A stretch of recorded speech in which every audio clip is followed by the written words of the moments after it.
Game. Lee Griffiths celebrates his first Edinburgh Derby goal. A timely effort on the stroke of half-time. And that cancels out the earlier goal scored by Andrew Driver. It is 1 apiece. And John McGlynn, the Hearts manager, is with Darryl Curry. Well, John, never the time you want to lose a goal just before half-time. What will you say to your players? Well, I'm not so sure about that. I mean, it's obviously a bad time to lose a goal, but to be fair, we haven't played anywhere near the standard that we can play, so that's disappointing. You know, if we thought we were just coming to get to pick up the points, and obviously we now realise that we're in a game, and that's how we react to this now, you know. Thanks, John. Well, Hearts were in the driver's seat in an Edinburgh derby, as they have been for the last 3 years. But the situation has changed. Hibs' response came with virtually the last kick of the half. It's a derby match that is simmering. It's 1-1, but it won't end up 11 versus 11.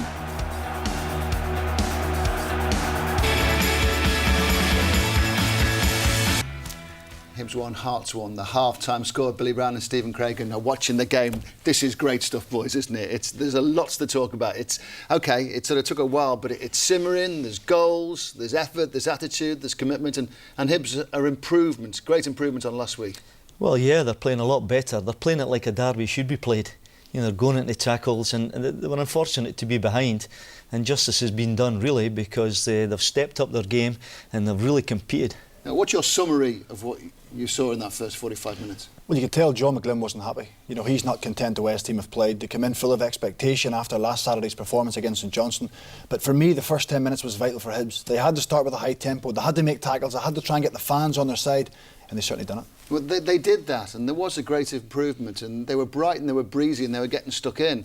But then to have the setback of going a goal behind, and they did it to themselves. Well, it was a terrible goal to lose, and I think Alan Maybury's got a brass neck blaming the goalkeeper.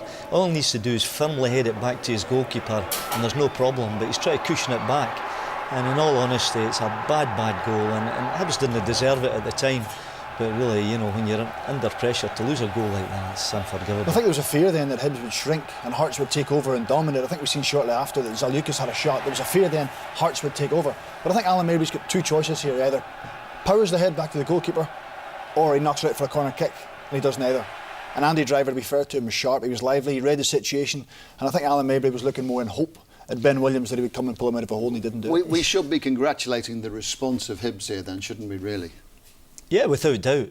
You know, they've played it, as I say, in a more derby manner.